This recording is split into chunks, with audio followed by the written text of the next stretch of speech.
Praise the Lord. प्रिय परमेश्वर के लोगों, प्रभु यीशु मसीह के पवित्र नाम से मैं आप सभी लोगों को परमेश्वर के उद्धार के वचन के भाग में स्वागत करता हूं और मैं विश्वास करता हूं आप और अपने परिवार प्रभु यीशु मसीह की दया से बहुत ही बिल्कुल ठीक ठाक हैं और मैं आप लोगों के लिए हमेशा प्रार्थना करते रहूँगा। प्रभु के मार्गों में जो जीवन बिताते हैं वो कभी भी लज्जित नहीं होंगे। इसलिए आज मैं आपके सम्मुख में आपके आत्मिक जीवित के बढ़ोतरी के लिए, आपके आत्मिक जीवित के मजबूत के लिए एक और विषय लाया हूँ। उस विषय को जानने से पहले और उन बातों को समझने से पहले हम सब लोग एक छोटा सा प्रार्थना करेंगे। प्रार्थना के द्वारा परमेश्वर के जीवित वचनों को ध्यान करके हमारे आत्मिक जीवित को हम क्या करें, मजबूत बनाएं। सभी आंखें बंद करें, हमें प्रार्थना करके इस वचनों को शुरू करूंगा। धन्यवाद परमेश्वर, मैं धन्यवाद करता हूं स्वर्ग के विराजमान परमेश्वर इस पवित्र उद्धार के समय के लिए। प्रभु, पिछले दिनों से आपने तेरे दया से, तेरे अनुग्रह से हम सभी को बचाकर तेरे सम्मुख में आज भी प्रभु तेरे बातों को ध्यान करने के लिए, तेरे प्रेम को समझने के लिए, तेरे हृदय की बातों को समझकर प्रभु एक समझदारी के जीवन इस संसार में बिताने के लिए हमें आपने लाए, इसलिए मैं धन्यवाद करता हूं। मेरे इस बात को सुनने वाले सभी मेरे आत्मिक परिवार के लोगों के जीवन में अगर शरीर के कोई भी बलहीनताएं हैं प्रभु, वो सारे बलहीनताओं में आप उन्हें बल दीजिए ताकि तेरे वचन को प्रेम से, दयापूर्वक से, श्रद्धा से सुनकर अपने जीवन को बना लें। इन सारे प्रार्थनाओं को यीशु मसीह के पवित्र उद्धार के नाम से विनती करता हूं पिता परमेश्वर, आमीन आमीन। प्रियो, फिर से मैं प्रभु यीशु मसीह के उद्धार के वचन के भाग में स्वागत करता हूं और मैं आप सभी लोगों को अभिनंदन करता हूं। सच में प्रियो, हम सब लोग जीने के जो मार्ग है बहुत ही उत्तम जीवन परमेश्वर ने दिए हैं। इसलिए आज के दिन में काफ़ी सारे मनुष्यों के हृदय में, मनुष्य के मन में रहने वाले एक सवाल और एक बात यह है कि बाइबल में रहने वाले परमेश्वर मनुष्यों को जिंदा बलिदान मांगते हैं। यानी कि मनुष्य अपने आप को जिंदा बलिदान करना है करके परमेश्वर मांगते हैं करके बहुत सारे लोग क्या करते हैं, गलत विश्वास के साथ जीवन बिता रहे हैं। और दूसरी तरफ हमारे मसीह के समाज में मसीह के लोग जो है बाइबल पढ़ने वाले, उनको भी अपने आप को किस रीति से बलि करना चाहिए, अपने आप को सजीव का बलिदान का मतलब क्या होता है, जिंदा परमेश्वर को किस रीति से बलि करना चाहिए, वो मनुष्यों ने आज ना जानने के कारण दोनों प्रकार के मनुष्यों के बीच में, यानी कि अन्य मनुष्यों के बीच में हो या मसीह के मनुष्यों के बीच में हो, दोनों भाइयों के जीवन में, बहनों के जीवन में आज एक सबसे बड़ी सवाल ये हो चुका है, परमेश्वर ने बताने वाले हर एक बातों को सही से ना जानना, सही से ना समझना, सही से विश्वास ना करना। बहुत सारे लोग गलत विश्वास करते हैं। इसलिए प्रिय परमेश्वर के लोगों, भक्त पौलुस ने रोमियो के किताब में 12वां अध्याय का पहला और दूसरी पद में बताए हुए उस बात बहुत सारे लोगों को ना समझने के कारण है, उस बात के द्वारा आज हर एक व्यक्ति को अपने जीवन को, अपने शरीरों को किस रीति से बलिदान करना चाहिए, किस रीति से बलि चढ़ाना चाहिए, उसी विषय को मैं बताना चाहता हूं। आपको गला काट कर मरने का आवश्यकता नहीं, आपको चाबुक से शरीर को घाव करने की आवश्यकता नहीं, या आपको कोई प्रकार के या जिंदा आपको दफनाने के मार्ग में हो, इस रीति से अपने शरीरों को बलि करने के लिए परमेश्वर ने नहीं कहा था। लेकिन परमेश्वर के भक्त पौलुस ने एक बात बताते, उसी के द्वारा मैं कुछ बातों को आपको समझाना चाहता हूं। पौलुस ने कहा रोमियो का 12वां अध्याय का पहला और दूसरा पद में, इसलिए ये भाइयों, मैं तुमसे परमेश्वर की दया स्मरण दिलाकर विनती करता हूं, रिक्वेस्ट कर रहे पौलुस ने कि अपने शरीरों को जीवित और पवित्र और परमेश्वर को भावता हुआ बलिदान करके चढ़ाओ। यानी कि अपने शरीरों को परमेश्वर के लिए भावता हुआ बलिदान करना चाहिए। इस बात बहुत सारे लोगों को नहीं समझ में आ रहा है। बलि का मतलब क्या होता है? अपने शरीरों को बलि करना, अपने देहों को परमेश्वर के लिए भावता हुआ बलि करना। बहुत सारे लोग ना समझने के कारण अलग अलग रास्ते में जा रहे हैं। प्रिय परमेश्वर के लोगों, बलि का मतलब क्या होता है? अगर आप पुराने नियम में, यानी कि पुराने नियम को समझ के ही, यानी कि काफ़ी सालों के इतिहास को समझकर जानकर ही लोग क्या कर रहे हैं, आज भी गलत एक विश्वास में जा रहे हैं। पुराने नियम में कई सारे जगह में बलि का मतलब क्या है बताया परमेश्वर ने। पहले परमेश्वर ने बलियों को मांगते थे, इसलिए बाइबल में लिखा गया है कि निर्गमन के 24वां अध्याय का 4 से लेकर 5वां पद तक जाके पढ़िएगा। वहां पर मूसा को परमेश्वर ने जब 10 आज्ञा देते हैं, उन आज्ञाओं के पत्थरों को लेकर मूसा ने आता है और सीनाई पर्वत के पास आकर 12 गोत्रों के लिए एक एक पत्थर खड़ा करके वेदी बनाता है और जवानों को बोलता है मूसा ने कि परमेश्वर के लिए आप बलि करो। तो तुरंत वहां पे मूसा कहने से बहुत सारे जवानों ने क्या करते हैं, परमेश्वर के लिए, बाइबल बताता है कि तब उसने कई इज़राइली जवानों को भेजा, उन्होंने यहोवा के लिए होम बलि और बैलों को मेल बलि चढ़ाया। परमेश्वर ने कुछ चीजों को दिया जीवन को चलाने के लिए, उसको याद में रखते हुए जवानों ने क्या कर दिया, मेढ़ों को, यानी कि कई सारे बैलों को, और वहां पर कई सारे होम बलि और मेल बलि चढ़ाकर परमेश्वर को धन्यवाद करते हैं। अगर आप उसी निर्गमन की 29वां अध्याय का 10 से लेकर 12 पद तक पढ़ते हैं तो वहां पर परमेश्वर ने हारून के परिवार को कहें, मूसा को ही कह रहे सब चीज, हारून के परिवार के लोग अगर पाप करते, सबसे पहले बलिदान हर एक मनुष्यों के पाप के लिए परमेश्वर ने एक मेमनाओं को और मेढ़ों को क्या कर दिया, परमेश्वर ने बछड़ों को बलि करने के लिए कहा। जब एक व्यक्ति पाप करता है, वो व्यक्ति क्या करना है, उस बछड़ा को या मेमना को लाकर उसके ऊपर अपने हाथ रखे और उसको बलि करके उसका खून को उस वेदी के कंबों में लगाकर, और जो बचे हुए खून है वहीं पर उस मांस को और खून को क्या करना है, जलाकर उसको राख बना देना चाहिए। यानी कि मनुष्यों ने परमेश्वर के लिए धन्यवाद करने के लिए उस समय में बैलों को या बेमनों को, बकरियों को बलि करके, उनको मार के परमेश्वर को धन्यवाद कहते थे। जब एक व्यक्ति पाप करता है, अपने पाप के प्रायश्चित के लिए, अपने पाप के परिहार के लिए कई सारे मेमनों को और बछड़ों को परमेश्वर ने कहा था कि आप उनको क्या करना है, बलि करना है मेरे मिलाप वाले तंबू के पास, यानी कि मेरे उस मंदिर के पास। और ऐसी चीज है, आप अगर उसी निर्गमन की 29वां अध्याय का 38वां वचन जाके पढ़ेंगे तो वहां पर परमेश्वर खुद बता रहा है कि सुबह और शाम के लिए मेरे पास क्या करना है, आप लोग बेड़ों को लाना है, 1 साल के बेड़ों को सुबह और शाम में मेरे लिए चढ़ाओ, यानी कि मेरी आराधना के लिए, मेरी उपासना के लिए, मेरी महिमा के लिए अपने पास रहने वाले बेड़ों को क्या करना है, बलि करो। परमेश्वर चाहते थे कि अपने बच्चे परमेश्वर के लिए कुछ बलि करें, कुछ दे परमेश्वर के लिए, कुछ सैक्रिफाइस करें। तो इसलिए उनके पास रहने वाले बछड़े हो, उनके पास रहने वाले बैल हो, उनके पास रहने वाले मेमने हो, ये सारे चीज को परमेश्वर के सम्मुख में पास लाकर उनको बलि करते थे। यही सी चीज सुलेमान ने भी किया। सुलेमान ने जब मंदिर बनाने से पहले, जब वो बचपन में था, अपने पिताजी मर गए, बाइबल बताता है कि उतनी बचपन में ही परमेश्वर के लिए हजारों भेलों को क्या कर दे, परमेश्वर के लिए वो बलि कर दिए। यानी कि मेरे पास जितने भी उस समय में जब परमेश्वर मांगते थे, आपके पास जो कुछ है उसको मेरे पास क्या करना, बलि करना। बलि मतलब यह होता है कि वह वस्तु मेरे लिए समर्पण, वो मेरे लिए है और उसको कोई काम के लिए इस्तेमाल नहीं किया जाता था। मेमने लाते थे, उसको काट कर बलि करते थे, क्योंकि काटने के बाद उसको बलि करने के बाद वो जानवर जो है, वो मेमना जो है, कोई काम के लिए इस्तेमाल नहीं होता, वो वही काम के लिए पर्टिकुलर था, उसको बलि करके छोड़ दिए और वो अगले कोई काम के लिए इस्तेमाल नहीं होता है। यही चीज परमेश्वर ने मूसा के द्वारा कहकर आखिरी में, जब यीशु मसीह के समय के बाद जब वक्त पौलुस आता है, पौलुस के पास परमेश्वर ने दूसरी प्रकार के बात को बताते हैं। वहां पर परमेश्वर ने मेमना को दे दो, बछड़ों को दे दो, बैलों को दे दो कहा, जानवरों को, प्राणियों को जिंदा वहां पर बलि करना था। लेकिन परमेश्वर साउल के द्वारा कुछ दूसरे बात को बताएं। क्या बताए? साउल के द्वारा परमेश्वर ने यही चीज बताया कि अपने आप को जीवित और पवित्र पावता हुआ बलिदान चढ़ाओ। अभी हम लोग जो वचन पढ़े थे रोमियो का 12वां अध्याय का 1 से लेकर 2 पद को, आज परमेश्वर हमें मांगते हैं।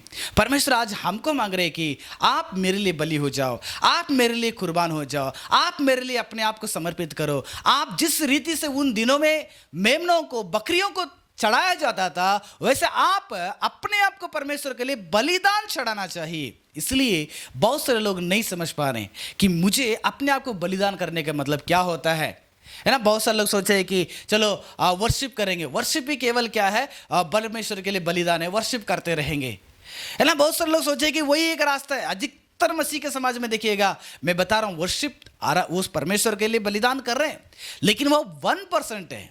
परमेश्वर ने बताए हुए बलिदान में 1% है वो लेकिन 99% जो है दूसरी काम है।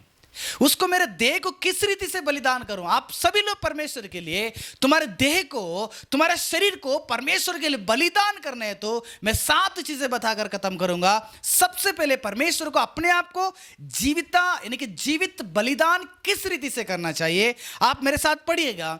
सबसे पहला पॉइंट, जीवित और पवित्र भावता हुआ बलिदान हमारे देहों को किस रीति से बलि करना चाहिए। पहला चीज देखिएगा, पहला सामुएल का 15वां अध्याय 22वें पद में वक्त सामुएल क्या कहते हैं, साउल को बताते हैं। साउल को एक काम दिया था परमेश्वर के वक्त, परमेश्वर ने सामुएल को दिए थे और सामुएल साउल को दिए थे कि आप जाकर एक जगह में युद्ध करना, वहां पर रहने वाले मनुष्यों को और बेल बकरी जितने भी चीज़ है ना सबको नाश करना चाहिए।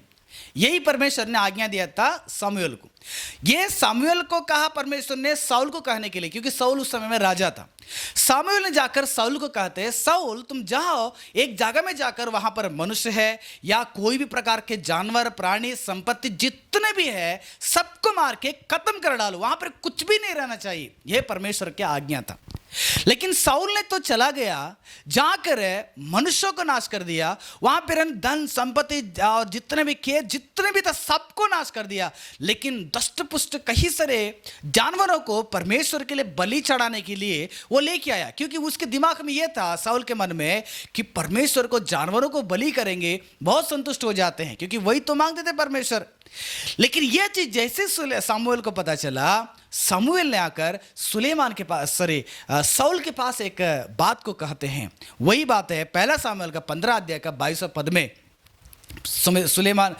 सामुएल ने साउल को कहते हैं, सामुएल ने कहा, क्या यहोवा होम बलियों और मेल बलियों से उतना प्रसन्न होता है जितना कि अपने बात के माने जाने से प्रसन्न होता है। सुन, मानना तो बलि चढ़ाने और कान लगाना मेढ़ों के चर्बी से उत्तम है। प्रिय परमेश्वर के लोगों, बलि से भी बढ़कर एक बलिदान यहां पर परमेश्वर ये मांग रहे कि हर एक व्यक्ति जो है अपने जीवन में अंगीकार होने यानी कि आज्ञा मानना, ओबीडियंस बोलते हैं उसको इंग्लिश में, ओबे।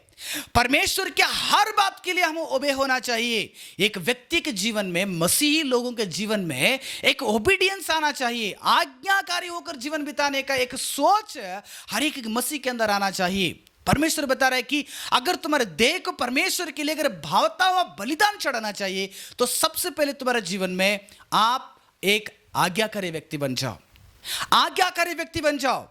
तुम्हें तुम्हारे जीवन में परमेश्वर ने बताने वाले हर एक आज्ञा को तुम मानो। पहला, परमेश्वर के बात को, और दूसरा, परमेश्वर के बात को सुनाने वाले सेवकों की बात को, और तीसरा, तुम्हारे माता पिता को, और चौथा, वो तुम्हारे अधिकारियों के लिए तुम क्या करना चाहिए, बात को मानना चाहिए। मसीही के जीवन में कई सारे, संसार में देखिएगा, आज्ञा मानेंगे नहीं, ओबे का लाइफ आजकल नहीं। हर एक व्यक्ति अपने अपने चाल चलन में है, हर एक व्यक्ति अपने अपने हृदय में, हर एक व्यक्ति अपने अपने सोच में जिंदगी बिता रहे हैं। परमेश्वर के भक्त समूएल ने कहा, बात मानना जो है, आप जितने भी बलिदान चढ़ाते हैं उससे भी बढ़कर है वो। यानी कि अपने आप को बलिदान करने का मतलब क्या समझें आप लोग? परमेश्वर के लिए कुछ देने की जरूरत नहीं, वो सेकेंडरी है। लेकिन फर्स्ट तुम्हारे जीवन में परमेश्वर की बात को मानिएगा, परमेश्वर ने बताए हुए सेवकों की बात को मानिए, माता पिता की बात को मानिए, तुम्हारे अधिकारियों की बात को मानिएगा। कितने आप में से कितने लोग हैं कि बात मानने में आप लोग उत्साहित हैं, बात मानने में आप इच्छुक हैं? कई सारे लोग के बात को मानने के लिए हमको बहुत ही हिचकिचाता है। उनके बात को क्यों मानो, इस अधिकारी के बात क्यों मानो, उस माता पिता के बात को क्यों मानो? माता पिता के बात को टालने वाले कितने लोग समाज में हैं? अधिकारियों के बातों को टालने वाले कितने लोग हैं? सेवकों के, पास्टर के, सुसमाचार प्रचार करने वाले अच्छे प्रचारक के बातों को टालने वाले कितने मसीह लोग हैं तुम्हारा परिवार में? प्रियो, अगर आप जवान हैं, अगर आप लोग कोई प्रकार का व्यक्ति है, आप अगर एक अच्छा मसीही होकर अपने देह को परमेश्वर के लिए बलि करना चाहते हैं तो आज्ञाकारी बनो ना। बात मानने के लिए तैयार होना चाहिए। हम हमेशा हमारे सोच में जिंदगी नहीं बिताना चाहिए। हमारा सोच, हमारा बात हमेशा हमारे लिए बहुत कतरा रहता है। इसलिए बड़े लोगों को मेरे जीवन में आदर्श बनाना है, बड़े लोगों के बातें हमारे जीवन में साथी बनाना चाहिए, बड़े लोगों के बात जो है हमारे साथ में उसको एक खंबे के जैसे खड़ा करना चाहिए। इसलिए 4 जगह में आप लोग आज्ञाकारी हो जाओ। सबसे पहले परमेश्वर की बात है, परमेश्वर तुम्हारे जीवन में क्या बताना चाहते हैं, उस सच्चाई में तुम चलने के लिए कोशिश कीजिएगा। परमेश्वर के विरोध आप जीवन ना बिताएं। और दूसरी, तुम्हारा सेवक, अगर तुम्हारा सेवक अच्छा प्रचारक है, उस बातों को तुम मानिएगा।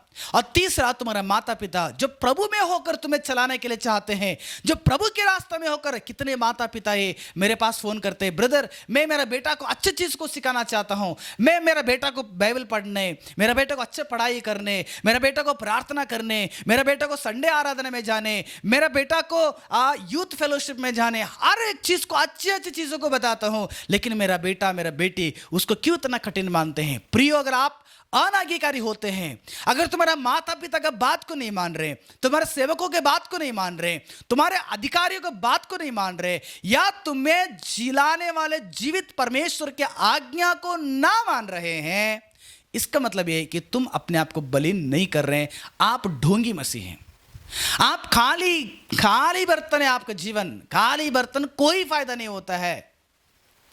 तुम्हारे उस बर्तन में, हृदय में आज्ञाकारी के स्वभाव भर दीजिए, ताकि मैं परमेश्वर की आज्ञा को मानूं, ताकि मैं मेरे माता पिता की आज्ञा को मानूं, ताकि मेरे सेवकों के बातों को मानूं, ताकि मैं मेरे साथ रहने वाले मेरे अधिकारियों के बात को मानूं। प्रियो, मैं ज़्यादा देर नहीं बताना सकता हूं, इसलिए सबसे पहले अपने जीवित में जीविते हुए परमेश्वर के भावता हुआ बलिदान करना है। तो तुम जब ओबे हो जाते हैं, परमेश्वर को बहुत खुश हो जाता है, क्योंकि परमेश्वर को ओबे होना वो तो पहली बात है। दूसरा, परमेश्वर ने कहा माता पिता को बात मानो, माता पिता को आदर मानो। परमेश्वर के भक्त ने, परमेश्वर ने वचन में कहा तुम्हारे अधिकारियों का बात मानो, परमेश्वर के वचन ने कहा तुम्हारे सेवकों के बात को मानो। इसलिए तुम्हें इस 4 जगह में ओबीडियंस होना बहुत आवश्यकता है। बात को मानिएगा, अपने सोच अपने जिद में कड़ा ना हो जाएं। इसलिए दूसरी बात प्रियो, अपने आप को किस रीति से जीवित होकर बलि करना चाहिए। कैसे बलि करूं मेरे जीवन को। पहला, अगर ओबीडियंस होता है, दूसरा क्या है पता है, आप मेरे साथ पढ़िएगा इब्रानियों का किताब, उसका 10वां अध्याय 5वां पद में परमेश्वर का वचन क्या कहता है। जब यीशु मसीह संसार में आया, उस बात को यहां पर इब्रानियों की किताब को लिखने वाले भक्त ने क्या कहते हैं, यीशु मसीह के उस बात को यीशु मसीह ने बता रहे हैं कि उसको पवित्र आत्मा के द्वारा उस वक्त बता रहे हैं कि इसी कारण वह जगत में आते समय कहता था, जगत में आते समय में यीशु मसीह ने कहता था कि बलिदान और भेंट तूने नहीं चाहिए, पर मेरे लिए एक देह तैयार किया। बलि, मेमनों को, भेड़ों को, बकरियों को, बैल को आप चाहते थे परमेश्वर, लेकिन कुछ दिन के बाद परमेश्वर उससे नाराज हो गए। मनुष्यों ने बलि है करके बार बार पाप करना, बार बार गलती करना, बलि चढ़ाना। मनुष्य ने यह सोचा था कि परमेश्वर को बलि चढ़ा देंगे, बकरियों को चढ़ा देंगे, खुश हो जाएगा और अपने जीवन को बर्बाद कर देंगे। इसलिए परमेश्वर के यीशु मसीह ने, परमेश्वर का पुत्र यीशु मसीह ने कहा उसमें आप संतुष्ट नहीं हुए, इसलिए आपने मेरे लिए एक देह तैयार किया। होम बलियों और पाप बलियों से तू प्रसन्न नहीं हुआ। पहले खुश होते थे परमेश्वर, लेकिन धीरे धीरे आप छोटी भविष्यद्वक्ताओं की किताब पढ़ते हैं तो वहां पर परमेश्वर बता रहे हैं कि मैंने आपके बलिदानों से तंग गया हूं। परमेश्वर पसंद नहीं की, इसलिए यीशु मसीह ने बता रहे कि तू प्रसन्न नहीं हुआ। तब मैंने कहा देख मैं आ गया हूं, पवित्र शास्त्र में मेरे विषय में लिखा हुआ है ताकि हे परमेश्वर तेरी इच्छा पूरी करूं। यानी कि अपने आप को बलिदान करने का मतलब यह होता है कि तुम्हारे देह के द्वारा, तुम्हारे शरीर के द्वारा परमेश्वर की इच्छा को पूरा करना। जब तुम्हारे जीवन में परमेश्वर की इच्छा को पूरा करते हैं, इसका मतलब है कि तुम अपने जीवन को, अपने देह को परमेश्वर के लिए बलि कर रहे हैं, उसको चढ़ा रहे हैं, उसको बलिदान कर रहे हैं, उसको सैक्रिफाइस कर रहे हैं आप परमेश्वर के लिए। लिविंग सैक्रिफाइस बोलते हैं। जिंदा होकर तुम परमेश्वर के लिए अपने देह को कुर्बान करना चाहिए। कैसे? वही दूसरा, अपने जीवन में अपने देह के द्वारा परमेश्वर की इच्छा को क्या करना, पूरा कीजिएगा। परमेश्वर की इच्छा क्या है ब्रदर? अगर आप पूछना चाहते हैं, मैं बहुत सारे वचन को नहीं लाया हूं, कुछ बातों को बताना चाहता हूं। परमेश्वर की इच्छा यही है कि दुनिया में कोई भी व्यक्ति नाश नहीं होना चाहिए। एक भी आत्मा विनाश होने का परमेश्वर का इच्छा नहीं है। इसलिए अगर वो व्यक्ति विनाश में नहीं जाना है, अगर वो व्यक्ति नरक में नहीं जाना है, अगर वो आत्मा अगर विनाश के रास्ते में नहीं जाना है तो मुझे और आपको चुपचाप बैठेंगे तो कोई काम नहीं बनता है। मुझे और आपको बंद कमरे में केवल प्रार्थनाएं करते रहेंगे तो कोई फायदा नहीं होता है। मुझे और आपको उस व्यक्ति को जाकर सुसमाचार प्रचार करना या उस व्यक्ति को सुसमाचार को प्रचार करवाना, किसी को बुलाकर उस व्यक्ति को सुसमाचार प्रचार करवाना चाहिए। कुछ तो करके परमेश्वर के जीवित वचन जो है उस व्यक्ति के हृदय में बोना चाहिए, उस व्यक्ति के हृदय में डालना चाहिए, ताकि वो व्यक्ति अपने आत्मा को बचा सके, ताकि उस व्यक्ति की आत्मा बच जाए। अगर आप अपने लाइफ को, अपने जीवन को जीवित बलिदान करना चाहते हैं, परमेश्वर की इच्छा पूरा कीजिएगा। एक आत्मा को बचाइएगा। एक आत्मा को बचाने के लिए कितना आप परिश्रम कर रहे हैं, एक आत्मा को बचाने के लिए कितना आप खर्चा करते हैं, एक आत्मा को परमेश्वर के रास्ते में लाने के लिए कितना कोशिश कर रहे हैं आप लोग। हम लोग हमारे घर को बनाने के लिए, नौकरी पाने के लिए, पढ़ाई पास होने के लिए काफी सारे प्रयास करते रहते हैं, लेकिन एक आत्मा मेरे घर के बगल में है, एक आत्मा तुम्हारे कलीसिया में आ चुका है, एक आत्मा तुम्हारे घर के अंदर है, एक आत्मा तुम्हारे साथ रोज घूमता है, पाप कर रहा है, अंधविश्वास में है, हर एक झूठे विश्वास के रास्ता में है। आपके अंदर कितना चिंता है कि परमेश्वर की इच्छा को पूरा करूं। इसलिए यीशु मसीह ने अपने चेलों को एक प्रार्थना सिखाया, परमेश्वर तेरी इच्छा जैसे स्वर्ग में पूरी होती है वैसे पृथ्वी पर भी क्या हो जाए, पूरी हो जाए।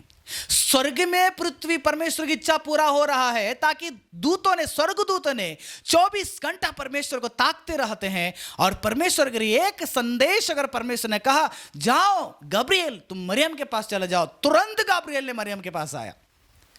जकरिया के पास दूत ने आ गया, यशायाह के पास दूत ने आ गया, कितने लोगों के पास दे, मरियम के पास हो गया, यूसुफ के पास आ गया, तुरंत इंस्टेंट, डिले नहीं किया। एक व्यक्ति को सुसमाचार, परमेश्वर के बात को लोगों के पास समझाना, लोगों के पास पहुंचाना ही सुसमाचार है।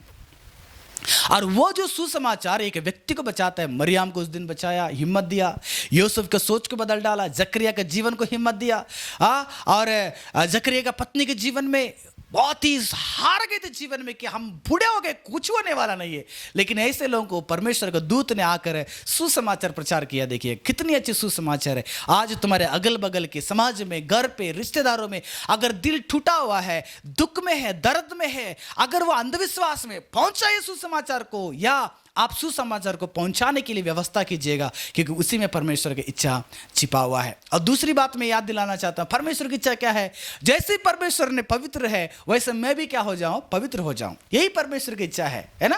परमेश्वर चाहते हैं कि मेरा बेटी पवित्र रहे, मेरे बेटा पवित्र रहे, मेरे सारे खानदान पवित्र रहे, मेरे सारे धरती के लोग पवित्र रहे। जब तुम्हारे देह के द्वारा पाप होने नहीं देते हैं, इसका मतलब यह है कि आप एक पवित्र जीवन बिता रहे हैं, इसका मतलब परमेश्वर की इच्छा पूरा कर रहे हैं। प्रियो, जीवित बलिदान का मतलब हम लोग कोई काम करके हाँ मैं जीवित बलिदान कर दे, नहीं। जीवित बलिदान मतलब तुम्हारे देह के द्वारा कुछ काम चाहते हैं परमेश्वर, तुम्हारे शरीर के द्वारा, फ्लैश के द्वारा कुछ काम परमेश्वर चाहते हैं कि तुम उस सुसमाचार को पहुंचाओ। तुम तुम्हारे देह को पवित्र से रखो, इसके द्वारा दारू ना पियो, इसके द्वारा जलन ना करो, इसके द्वारा मारपीट ना करो, इसके द्वारा धोखा ना दो, इसके द्वारा व्यभिचार ना करो, इसके द्वारा मूर्ति पूजा ना करो, इसके द्वारा भटक ना जाओ, इसके द्वारा किसी दूसरे के बुराई करने की ना सोचो। तुम्हारे देह को परमेश्वर के जैसे पवित्र रखने के लिए तुम सोचिएगा।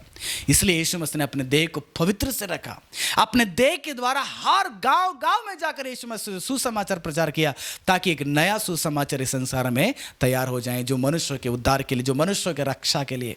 इसलिए प्रिय परमेश्वर के लोगों, तुम्हारे जीवन में परमेश्वर की इच्छा को पूरा करना तुम्हारे जीवन में जीवित बलिदान है।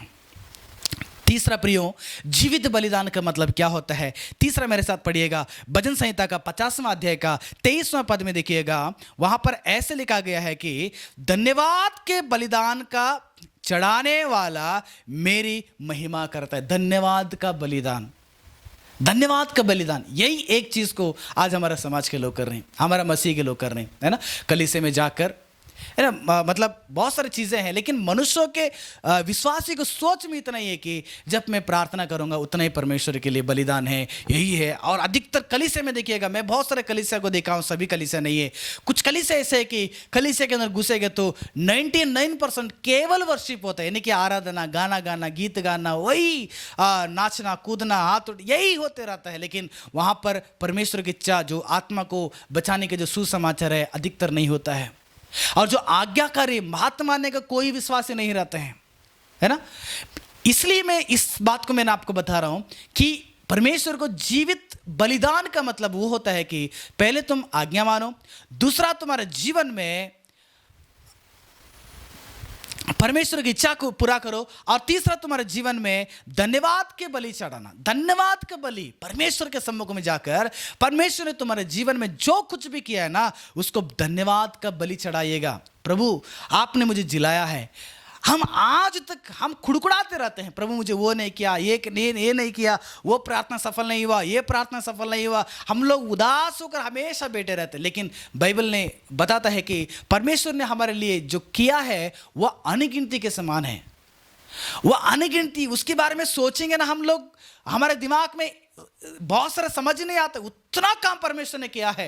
आप में से कितने लोग हैं सुबह उठकर परमेश्वर का धन्यवाद, दोपहर को धन्यवाद, हर एक समय में कितने लोग धन्यवाद करते हैं। यानी कि परमेश्वर के सम्मुख में आप बैठकर क्या करना है, धन्यवाद करना है, वही प्रार्थना करना है, परमेश्वर को स्तुति करना चाहिए। इसलिए भक्त भजन संहिता का 69 में 30 और 31 में बताया है कि मैं गीत गाकर तेरे नाम की स्तुति करूंगा। परमेश्वर के नाम को स्तुति करना, परमेश्वर के भलाई को स्तुति करना, उसको धन्यवाद करना। रोज तुम्हारे जीवन में बहुत सारी चीज़ें प्रियो, उसके लिए हमेशा एक खाना देंगे तो धन्यवाद करें, पानी देंगे तो धन्यवाद करें, हवा देंगे तो धन्यवाद करें। एक घर पे एक छोटा सा अगर तनका भी, उसके लिए धन्यवाद कीजिए। आप ये ना सोचना है कि मेरा तनका छोटा है, मैं कैसे रहूं, ये कम है, वो कम है, ये मत सोचिएगा। जितना आपको परमेश्वर ने दिया है उतना आप विश्वास योग्य होकर उसमें आप धन्यवाद कीजिए। परमेश्वर हर एक व्यक्ति को अलग अलग स्तर में रखने के लिए चाहते हैं। इसलिए धन्यवाद का बलिदान जब तुम चढ़ाते हो, तुम्हारे देह को घुटने टेक कर, तुम्हारे हाथ तक उठाकर, तुम्हारा मुंह को खोलकर परमेश्वर को गाते हुए, परमेश्वर को तुम्हारे जीभ को इस्तेमाल करे, तुम्हारे कानों को वचन को सुनकर इसको इस्तेमाल करे, तुम्हारे हाथों को उठाए, ताली बजाए, घुटने टेके, तुम्हारा देह पूरा जो है परमेश्वर को धन्यवाद करने में लगे रहें, ना कि संसार के गंदगी में डूबकर पाप ना करें। धन्यवाद का बलि चढ़ाएं, ये तीसरा है। चौथा प्रियो, परमेश्वर के लिए तुम्हारे देह को अगर जीवित बलिदान करना है तो क्या करना चाहिए, मेरे साथ पढ़िएगा। इफिसियों का 5वां अध्याय 1 से लेकर 2 वचन तक अगर पढ़ते हैं तो चौथा बलिदान यहां पर क्या लिखा गया है, शरीर के द्वारा करने वाले, सारे शरीर के द्वारा है प्रिय, देखिएगा।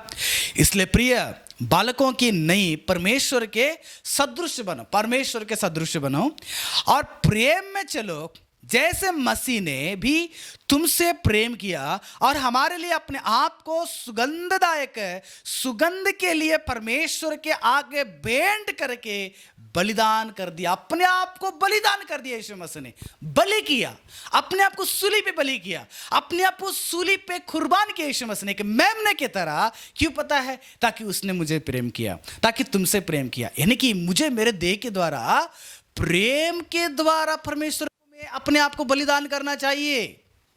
यीशु मसीह के अंदर थोड़ा से भी द्वेष नहीं था, यीशु मसीह के अंदर थोड़ा से भी गुस्सा नहीं था मनुष्य के पाप के कारण कि ये नाश हो जाए, मैं इनके लिए मरूंगा, इनके लिए बलि हो जाऊंगा और दूसरे के लिए बलि नहीं होगा करके अभी भी परमेश्वर नहीं सोचा। परमेश्वर ये नहीं कहा कि मैं इजराइल लोगों के लिए केवल उनके पापों के लिए मैं बलि हो जाऊंगा, पाकिस्तान लोगों के लिए नहीं है, इंग्लैंड लोगों के लिए नहीं है, भारत देश के लोगों के लिए नहीं है, केवल एक देश के लिए मैं परमेश्वर बनूंगा करके परमेश्वर कभी नहीं बताया। यीशु मसीह ने सारे जगत के लोगों को प्रेम किया, प्रेम के बदले में परमेश्वर को सुगंधदायक बलिदान, अपने देह को बलिदान किया कि तुम्हारे पाप मिट जाएं, प्रियो, यीशु मसीह के तरह अगर मुझे बनना है तो मुझे और आपको उस प्रेम को क्या करना पड़ेगा? फॉलो करना पड़ेगा। यीशु मसीह ने जिस रीति से प्रेम किया वैसे मुझे प्रेम करना पड़ेगा। तुम्हारे पड़ोसियों को, तुम्हारे कलीसिया के लोगों को, दूसरे कलीसिया के लोगों को, जगत के हर कोई स्तर में, कोई भी जगह में अगर कोई भी व्यक्ति है, हर एक व्यक्ति को यीशु मसीह की तरह प्रेम कीजिए। लेकिन हमारे जीवन में इसलिए इस बात को बताना पड़ रहा हूं कि हम लोग पुराने बात को याद में रखते हुए उस व्यक्ति के साथ द्वेष करते हैं, है ना। पुराने बात है, वो मुझे गलत किया है, वो मुझसे लड़ाई झगड़ा किया है, वो मुझे मतलब गलत शब्दों से बात किया है, वो मुझे मारा है, वो मुझे धोखा दिया है। उस बात को दिमाग में रखते हुए, पुराने बातों को याद रखते हुए हम प्रेम नहीं करते, बल्कि उसके बदले में हम दुश्मनता को बढ़ाते हैं, हम भेदभाव को करते हैं, द्वेष को रखते हैं। हमारे हृदय में द्वेष भरा हुआ है। पड़ोसियों को देखेंगे तो द्वेष है। अभी कितने लोग देखिएगा धर्म के नाम से कितने द्वेष भरा हुआ है आज, है ना, कितने द्वेष भरा हुआ है। एक कलीसिया के लोगों को दूसरे कलीसिया को देखेंगे तो नहीं बसता है, मतलब नहीं, उनके हृदय में इतना द्वेष क्यों भरा हुआ पता नहीं है। प्रिय, यीशु मसीह ने पुराना चीज को अगर याद रखते हैं तो आज हम कोई भी पाप से विमुक्त नहीं होते थे, कोई भी छुटकारा नहीं पाते थे। लेकिन यीशु मसीह ने फिर भी उन सारे बातों को माफ कर दिया, सारे बात को छोड़कर हमें क्या कर दिया? प्रेम किया है। यानी कि हमें हमारे द्वेष को हटाकर प्रेम के स्वभाव को ले लें। हम पुराने बात को याद रखकर उसके साथ द्वेष ना करें, उसके साथ बुराई ना करें, उसको हम क्या करें? प्रेम करेंगे। हम प्रेम करने में हमारे द्वेष को और हमारे पुराने बात को मार डालना चाहिए हमारे हृदय में। इसी को बोलते बलिदान करना। तुम अगर प्रेम करना चाहिए, तुम्हारे दुश्मनों से प्रेम करना है, उस दुश्मनता को तुम्हारे हृदय में मार डालो। तुम्हारा पड़ोसी से प्रेम करना है, पुराने बीते हुए उस बुराइयों को, वो उसने तुमसे जो कुछ भी बुराई किया उसको भूल जाए, उसको मार डाले तुम्हारे जीवन में, ताकि तुम उसके साथ प्रेम करें। क्योंकि प्रेम ही सबसे बड़ा वस्तु है दुनिया में। परमेश्वर प्रेम है। जब तुम तुम्हारा भाई को प्रेम नहीं करते हो, जब पड़ोसी से प्रेम नहीं करते हो, जब दूसरे धर्म के लोगों को प्रेम नहीं करते हो, दूसरे जात के लोगों को प्रेम नहीं करते हो, या तुम्हारे अगल बगल में रहने वाले कोई दूसरे समाज के लोगों को प्रेम नहीं करते हो, किसी दूसरे कलीसिया के लोगों को प्रेम नहीं करते हो, किसी दूसरे सेवकों को प्रेम नहीं करते हो, इसका मतलब है कि आप परमेश्वर को बलि नहीं कर रहे हैं। परमेश्वर को बलि करना है, क्योंकि बलि से परमेश्वर प्रसन्न होते हैं, बलि से परमेश्वर खुश होते हैं। तुम्हारे देह को बलिदान मांग रहे परमेश्वर, तुम्हारे देह को मेरे लिए बलिदान करो। देह को बलिदान करने का मतलब यह है प्रेम के लिए, प्रेम करने के लिए, परमेश्वर की तरह प्रेम करने के लिए तुम्हारे द्वेष को मार डालें, अंदर उसको मार डालना चाहिए, उसको बलि करना चाहिए, उसको कुचलना चाहिए, पुराना बात को मारना चाहिए। प्रेम के लिए तुम क्या करना? बलि हो जाना। जैसे यीशु मसीह ने भी जगत के सारे मनुष्यों को प्रेम किया। परमेश्वर ने, यूहन्ना रचित सुसमाचार 3:16 में यह लिखा गया है कि परमेश्वर ने जगत से इतना प्रेम किया, जगत से प्रेम किया, केवल एक जात, एक देश, एक गांव की नहीं है, जगत से प्रेम किया, जगत के लोगों से प्रेम किया, ताकि अपने एकलौता पुत्र को दे दिया उसने, ताकि हम उसके द्वारा क्या करें? उद्धार प्राप्त करें। परमेश्वर ने अपने एकलौता पुत्र यीशु मसीह को दिया हमसे प्रेम करके। यीशु मसीह ने भी हम सबसे प्रेम करके क्या कर दिया? अपने आप को परमेश्वर के लिए सुगंधदायक, सुगंध के लिए परमेश्वर यीशु मसीह ने अपने आप को बलि कर दिया, अपने आप को सूली पे अपने जान को दिया। प्रियो, मेरे नुकसान भी हो जाएं, मुझे उससे क्या बोलते हैं, शेमलेस भी, अगर मैं उसमें शर्मिंदगी महसूस करता हूँ, शर्म भी अगर हो जाएगा, लेकिन मैं प्रेम करने में कभी भी पीछे नहीं हटना है, क्योंकि मेरे देह में हमेशा वो प्रेम के स्वभाव रहें। तुम्हारा दुश्मन, तुम पड़ोसी, घर के लोग, या काफ़ी सारे लोग हैं, हर एक व्यक्ति को एक सा प्रेम करने का स्वभाव तुम्हारे जीवन में रहें। इसलिए पौलुस ने कहा कि सब लोग क्या करना है? प्रेम में तुम बने रहने के लिए परमेश्वर के भक्त बताता है। और पांचवी चीज, जब अगर आप अपने जीवन को परमेश्वर के लिए जीवित बलिदान करना है तो पांचवा चीज क्या है? देखिएगा, पढ़िए मेरे साथ। फिलिपियों के लिए पौलुस ने लिखा हुआ पत्री, उसका 2 अध्याय और उसका 17 पद को देखिएगा। वहां पर क्या लिखा गया है? और यदि मुझे तुम्हारे विश्वास के बलिदान, देखिएगा पौलुस ने बता रहा है कि तुम्हारे विश्वास के बलिदान और सेवा के साथ अपना लहू भी बहाना पड़े तो भी मैं आनंदित हूं। यानी कि तुम्हारे विश्वास के लिए मेरा लहू अगर बहाना भी है, मैं मार भी खाऊंगा, तो मैं उसके लिए क्या हूं? आनंदित हूं। प्रिय परमेश्वर के लोग, विश्वास के बलिदान विश्वास के बलिदान, विश्वास के लिए भी, यानी कि हमारे जीवन में विश्वास का बलिदान भी होना चाहिए। इसलिए देखिएगा अब्राहम ने परमेश्वर से विश्वास किया, क्योंकि उसके जीवन में पहले की जो आदतें हैं, जो उसके अंधविश्वास था, उस अंधविश्वास को मार डाला उसने और विश्वास के बलिदान को परमेश्वर के लिए चढ़ाया। प्रभु मैं बलि कर रहा हूं, विश्वास के साथ आया हूं, विश्वास के साथ मैं तुमसे मांगता हूं, विश्वास के साथ मैं तुम्हारे सम्मुख में आया हूं। मैं विश्वास करता हूं कि तुमसे अलावा मेरे जीवन में कोई परमेश्वर नहीं है। यीशु मसीह, तुमसे अलावा मेरे जीवन में पाप के छुटकारे के लिए कोई भी नहीं। विश्वास के बलिदान, इसलिए पौलुस ने कहा विश्वास के बलिदान अगर आपके अंदर है, उसके लिए मैं मरने के लिए तैयार हूं। मेरा अगर लहू भी बहा जाएगा उसके लिए मैं तैयार हूं, क्योंकि आपने परमेश्वर के लिए अच्छी विश्वास को लेकर गए, अंधविश्वास को नहीं, शंका को नहीं, है ना, अविश्वास को नहीं। मनुष्यों के अंदर आज अविश्वास से भरा हुआ है। प्रार्थना करते हैं अविश्वास है, परमेश्वर के सम्मुख में आते हैं अविश्वास है। आज दो नाव में चलने वाले लोग भी हैं, इधर भी संसार में भी है और यीशु मसीह के अंदर भी। इस भी विश्वास करना चाहते हैं, उधर भी विश्वास करना चाहते हैं। इसका मतलब है कि आप दोनों तरफ क्या हो गए हैं, अंधविश्वास में हैं। विश्वास का बलिदान आज परमेश्वर के लिए चाहिए। आप कितने लोग सही विश्वास के साथ परमेश्वर के सम्मुख में हैं? विश्वास तुम्हारे कामों में आना चाहिए। परमेश्वर के वचन को मानना, परमेश्वर के रास्ते में जीना, परमेश्वर को प्रेम करना, प्रेम को क्रियाओं में लाना। विश्वास का बलिदान परमेश्वर के लिए चढ़ाइए। एक अब्राहम के जैसे चढ़ाइएगा, एक हाबिल के जैसे चढ़ाइएगा। कितने लोग हैं विश्वास के वीर लोग हैं वो। एक हनोक के जैसे आप परमेश्वर के लिए अपने विश्वास को चढ़ाइएगा।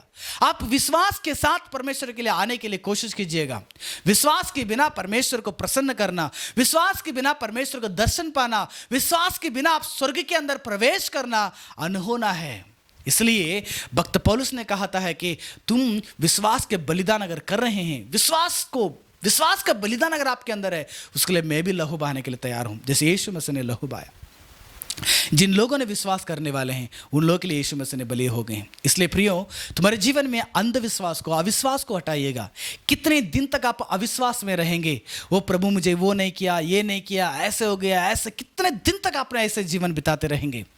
उस अविश्वास को हटाकर विश्वास को परमेश्वर के पास लाने के लिए आप प्रयास करें। छठवीं चीज, तुम्हारे देह के द्वारा या तुम्हारे देह को परमेश्वर के लिए बलि करना है, तो छठवीं चीज क्या है, किस रीति से बलि कर सकते हैं? आप पढ़िए मेरे साथ इब्रानियों के 11वां अध्याय का 4 पद में परमेश्वर के भक्त क्या कहता है, देखिएगा। हम इब्रानियों के 11वां अध्याय 4 पद, वहां पर ऐसे लिखा है कि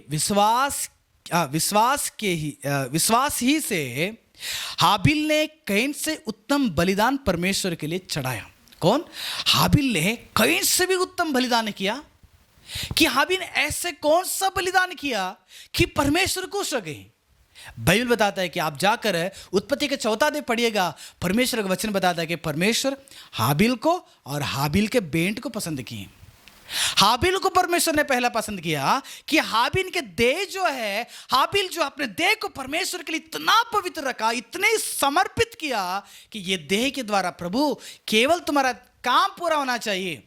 ये देह तुम्हारा है, ये देह मैं तुम्हारे लिए मंदिर बनाया हूं, इस मंदिर में तू रहो यीशु मसीह, ये तू रहो परमेश्वर करके अपने देह को परमेश्वर के लिए पहले दे दिया हाबिल ने। उसके बाद बेंट को दिया, उसके बाद उसने बलि चढ़ाया। लेकिन सबसे पहला बलि अपने देह को किया। मैं प्रभु के लिए क्या करूंगा, मेरे देह को दे देता हूं। कितने लोग आप में से लोग आप तैयार हैं कि प्रभु के लिए अपना देह को, यीशु मसीह के लिए, परमेश्वर के लिए अपने देह को देना चाहते हैं? अगर आपको देह को परमेश्वर के लिए देना चाहते हैं तो मैं एक वचन को और पढ़ाना चाहता हूं। किस रीति से आप लोग हाबिल के जैसे बलिदान करना चाहते हैं? हाबिल ने 2 बलि करते हैं। पहला अपने आप को बलिदान किया, उसके बाद बेंट को बलिदान किया, यानी कि उस मेमने को बलिदान किया। अगर आप भी हाबिल के जैसे बलिदान करना चाहते हैं, कैन से भी बढ़कर बलिदान करना चाहते हैं, आप मेरे साथ कुलिस्सियों के लिए 3 अध्याय 5वां वचन और 6वां पद को पढ़िएगा। कुलिस्सियों का 3 अध्याय का 5वां और 6वां पद को पढ़ेंगे तो वहां पर ऐसे लिखा है कि इसलिए अपने उन अंगों को मार डालो। देखिए, देह को मारना है। अभी हम सभी को क्या करना है? देह को मारना है। हाबिल ने मारा था, हाबिल ने अपने देह को इस रीति से मारा था, देखिएगा। इसलिए अपने उन अंगों को मार डालो जो पृथ्वी पर है। पृथ्वी पर मतलब हाथ, पैर, नाक, गर्दन, वो नहीं है। अब पृथ्वी पर है, उसको मार डालो।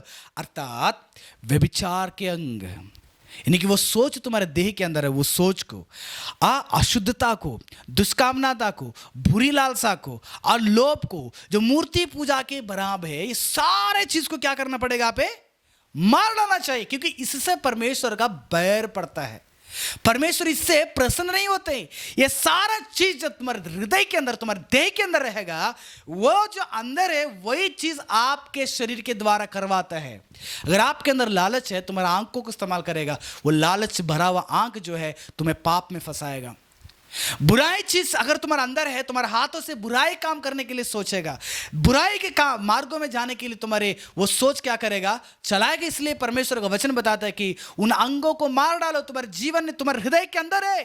क्योंकि तुम परमेश्वर के लिए बलि करना है, अपने आप को बलि करना है, तो उन अंगों को मार डालिएगा जो तुम्हारे देह के अंदर छिपा हुआ है, रहस्यमय से छिपा हुआ है। व्यभिचार का है, झूठा है, चोरी है, अशुद्धता है, व्यभिचार है, दुष्कामना, बुरी लालसा, सारे जो अंग है तुम्हारे देह के अंदर है, उसको मार डालें। तब भी आप तुम्हारे देह को क्या करेंगे? परमेश्वर को दे सकते हैं। नहीं तो तुम्हारे देह पाप शैतान के हाथों में रहेगा, है ना।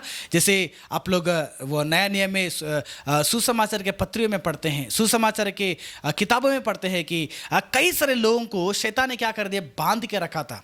एक मरियम को ले लीजिएगा, जवानों को ले लीजिएगा, 2,000 शैतान जो है कई सारे लोगों को बांध के रखा था, जिंदगी बर्बाद हो गया था उनका। लेकिन उनमें से परमेश्वर ने छुड़ाया। आज पाप का, अशुद्धता का, व्यभिचार का जो शैतान है मनुष्य के अंदर घुस गया है, तुम्हारे देह को शैतान इस्तेमाल कर रहा है, तुम्हारे देह को जो है पाप में फंसा रहा है, तुम्हारे देह को जो है अंधविश्वास में फंसा रहा है, तुम्हारे देह को जो है लीला क्रीड़ा में फंसा रहा है, तुम्हारे देह को जो है पियक्कड़न में, तुम्हारे देह को गुटखा, तुम्हारे देह को व्यभिचार, तुम्हारे देह को किसी दूसरे के बारे में बुराई, तुम्हारे देह को पूरी कंट्रोल में लिया शैतान ने। इसलिए परमेश्वर का वचन बताता है कि तुम्हारे देह के उन अंगों को मार डालिएगा जो परमेश्वर को गुस्सा लाने वाले हैं।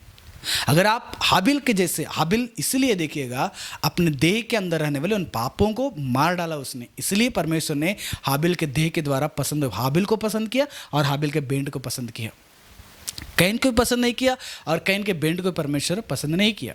इसलिए परमेश्वर पहले हाबिल को पसंद करते हैं। तुम्हें भी परमेश्वर पहले आपको पसंद करेंगे, तुम्हारे देह को पसंद करेंगे। हाँ, एक और वचन पढ़ेगी मेरे साथ, पहला पत्रस का 2 अध्याय 5वां पद में, तुम भी आप जीवित पत्थरों के नहीं आत्मिक घर बनाते जाते हो। आत्मिक घर बन रहा है, तुम जीवित पत्थर है ना। हाँ, जिससे याजकों का पवित्र समाज बन गए, ऐसा आत्मिक बलिदान चढ़ाओ। यानी कि तुम अगर जीना है तो तुम्हारा पापों को मरना है।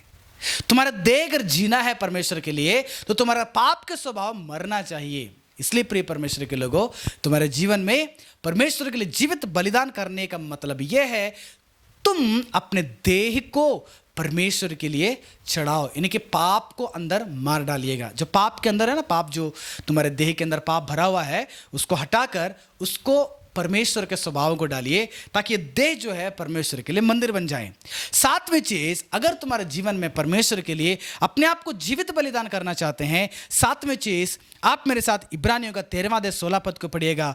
आखिरी पद यही है, आखिरी विषय है, पर भलाई करना और उदारता ना भूले, क्योंकि परमेश्वर ऐसे बलिदानों से प्रसन्न होते हैं। आखिरी देखिएगा, तुम जब तुम्हारे देह को दिया, जब तुम ओबीडियंस हो गया, जब तुम धन्यवाद के बलि चढ़ाए, जब सारे देह के द्वारा होते होते होते प्रेम किया, सब कुछ किया, अभी आखिरी बलिदान यही देह के द्वारा परमेश्वर मांग रहे कि किसी दूसरे को क्या करना, तुम भलाई करो।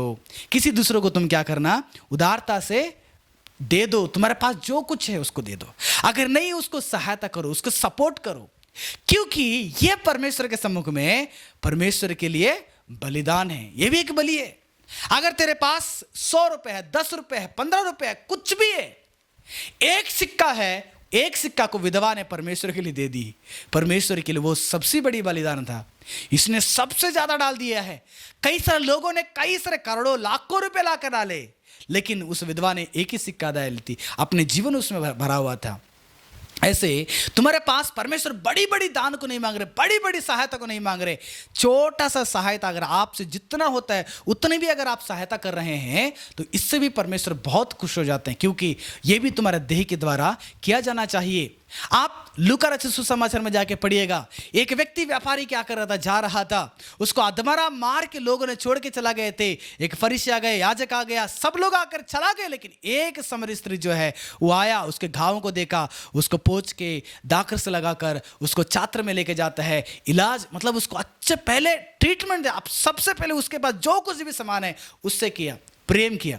इस सब कुछ होने के बाद वो हॉस्पिटल में लेके जाकर वहां पर उसके इलाज के लिए रखता है। इसलिए प्रियो, मदद करने में, सहायता करने में, उदारता दिखाने में तुम्हारे जीवन में पहले अगर आपके पास कुछ भी नहीं, तुम्हारे देह के द्वारा उससे प्रेम करना, उसको कंफर्ट करना और उसको सहायता करना जितना आपसे होता है उतना ही कीजिएगा। और बढ़कर अगर आप उनको और भी सहायता करना चाहते हैं, तुम्हारा फाइनेंशियल सपोर्ट करें या तुम्हारे उसको कोई वस्तुओं को खरीद के देने के लिए। बच्चे लोग कई सारे समाज में है कि पढ़ नहीं सकते हैं, कई सारे समाज में ऐसे लोग हैं कि बीमारी लोग हैं, कई सारे लोग ऐसे लोग हैं कि काम नहीं कर सकते हैं, ऐसे परिस्थिति में काम कर नहीं सकते हैं, ऐसे परिस्थिति में काम करने में सक्षम है, आलसी बनकर बैठते हैं, उनको मत दीजिएगा। जो काम करने में असमर्थ है उनको आप मदद करें, अनाथ लोगों को मदद करें।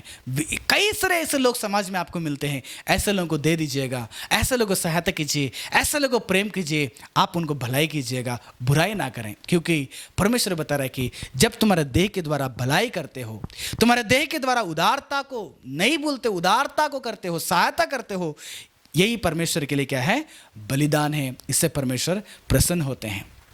प्रियो, इसलिए यीशु मसीह ने अपने देह को क्या कर दिया, संपूर्ण रीति से परमेश्वर के लिए कुर्बान किया था। प्रेम करने के लिए हो, उदारता के लिए, देखिएगा सबके लिए अपने देह को दे दिया परमेश्वर ने, दुनिया को दे दिया। यीशु मसीह ने पिता का आज्ञा मानने से कभी भी इंकारा नहीं। पिता, तुम्हारी इच्छा मैंने इस संसार में पूरा किया हूँ, 17 अध्याय 4 वचन यूहन्ना रचित सुसमाचार का। हर एक बातों को जैसे पिता ने कहा था वैसे परमेश्वर यीशु मसीह ने पूरा किया। इस दुनिया में अगर आज्ञाकारी यीशु मसीह, ये दुनिया में प्रेमी है अगर यीशु मसीह, ये दुनिया में अगर उदारता में है यीशु मसीह, भलाई करने में यीशु मसीह, इस दुनिया में कुछ भी करने के लिए अगर जो अपने जीवन को परमेश्वर के लिए भावता हुआ बलिदान चढ़ाने के लिए केवल यीशु मसीह थे, आज हम और आप क्या करना है, यीशु मसीह की उस पथ पे जीवन बिताना जरूरत है। इसलिए प्रियो, तुम्हारे जान को परमेश्वर के लिए कुआं में गिर के हो, गला काट के हो, चाबुक से मार खा के हो, या इस रीति से बलि करने का नहीं है। तुम्हारे देह को कैसे करना है मैंने बताया, 7 चीज़ों को बताया हूँ। 7 चीज़ों में सबसे पहले बलि का मतलब तुम्हारे देह के द्वारा ओबे हो जाना, ओबीडियंस, परमेश्वर के लिए, तुम्हारे सेवकों के लिए, तुम्हारे माता पिता के लिए जो प्रभु में है, और तुम्हारे अधिकारियों के लिए, उनके लिए आप ओबे होने के लिए, आज्ञाकारी होकर जीवन बिताने के लिए कोशिश करें। और दूसरा, तुम्हारे जीवन में परमेश्वर के लिए अपने आप को क्या करना है, बलि करना चाहिए, यानी कि परमेश्वर की इच्छा पूरा करना चाहिए तुम्हारे देह के द्वारा। सुसमाचार परमेश्वर की इच्छा है और तुम पवित्र जीवन बिताना परमेश्वर की इच्छा है। और तीसरा, तुम्हारे जीवन में धन्यवाद के बलि चढ़ाना है देह के द्वारा। और चौथा, प्रेम के लिए तुम्हारे जीवन को बलिदान करना है, सारे द्वेष को, पुराने चीज को भूलकर। और पांचवें, विश्वास को तुम परमेश्वर के लिए बलिदान करो, परमेश्वर के सम्मुख में विश्वास को रखिएगा, अंधविश्वास को, अविश्वास को नहीं है। और छठवीं, तुम्हारे देह को क्या करना है, परमेश्वर के लिए बलि कीजिए, ताकि देह के अंदर रहने वाले संसार के पाप के अंगों को मार कर इस अंग को शुद्ध से परमेश्वर के लिए दे दीजिएगा। और सातवें, संसार में तुम्हारे इस देह के द्वारा क्या बोलते, उदार करने में या किसी को भलाई करने में आप हमेशा तैयार रहें, क्योंकि देह के द्वारा करने वाला भलाई और उदारता जो है परमेश्वर के सम्मुख में बलिदान चढ़ाया जाता है, बलिदान के रूप में समर्पित होता है। इसलिए प्रिय परमेश्वर के लोगों, तुम्हारे जीवन में परमेश्वर के लिए जीवित और पवित्र और भावता हुआ बलिदान का मतलब यह होता है कि ये 7 चीज़ें, 7 चीज़ों में से आप हर एक काम जो है आप जरूर कीजिएगा, हर एक काम कीजिएगा। आप आज्ञा मानिएगा, प्रेम कीजिएगा, धन्यवाद कीजिएगा, विश्वास के साथ, विश्वास का बलिदान, भलाई करने के बलिदान, उदारता का बलिदान, ये सारे चीज़ों को मिलजुला कर आप परमेश्वर के लिए, ये देह के द्वारा होने वाला काम है। ये देह के द्वारा जब करते हो तब भी रोमियो का 12वां अध्याय का पहला पद, वो संपूर्ण रीति से परमेश्वर इससे संतुष्ट हो जाते हैं कि तुम्हारे देह को, यानी कि तुम्हारे शरीरों को जीवित मरना नहीं, जीवित, हाँ लिविंग बोलते हैं, जीवित और पवित्र से और परमेश्वर को भावता हुआ बलिदान करके चढ़ाओ, यही तुम्हारा आत्मिक सेवा है। परमेश्वर के लिए सम्मुख में आराधना है, परमेश्वर को बहुत ही भाता है, खुश लाता है। प्रभु यीशु मसीह इन वचनों के द्वारा आपको आशीष करें। आंखें बंद करें, हम प्रार्थना करेंगे। प्यारे खुदा परमेश्वर, मैं धन्यवाद करता हूँ इस पवित्र समय के लिए। इस वक्त में जितने भी लोग प्रभु तेरे वचन को सुनने के लिए हम इकट्ठे हो चुके हैं, हम सभी लोगों को आपने हमारे देह को किस रीति से बलि करना चाहिए उन बातों को आपने समझा, इसलिए धन्यवाद। परमेश्वर, मैं चाहता हूँ कि यहाँ पर जितने भी लोग इकट्ठे हैं, जितने भी लोग मेरा आवाज़ को सुन रहे हैं, उनके जीवन में अगर कोई भी प्रकार का बीमारियाँ है प्रभु, उनसे आप छुटकारा दे दीजिए, ताकि उनका देह बल पाकर तेरी इच्छा को पूरा करे और तेरे लिए अपने देहों को बलिदान करके वहाँ पर आज्ञाकारी, प्रेम, विश्वास, हर एक एक बलि करने की जो स्वभाव है उनके अंदर जाग सकें। मैं आपको धन्यवाद करता हूँ। आगे के समय को परमेश्वर हम आपके हाथों में समर्पित करते हुए सारी प्रार्थना यीशु मसीह के उद्धार के नाम से विनती करता हूँ, पिता परमेश्वर, आमीन आमीन। प्रभु यीशु मसीह आप सभी को आशीष करे। फिर से हम लोग मिलेंगे, तब तक आप सभी लोग अपने अपने आत्मिक जीवित को बचा के रखिएगा और प्रार्थना करिए। फिर से हम लोग अगले हफ्ते को जरूर मिलेंगे।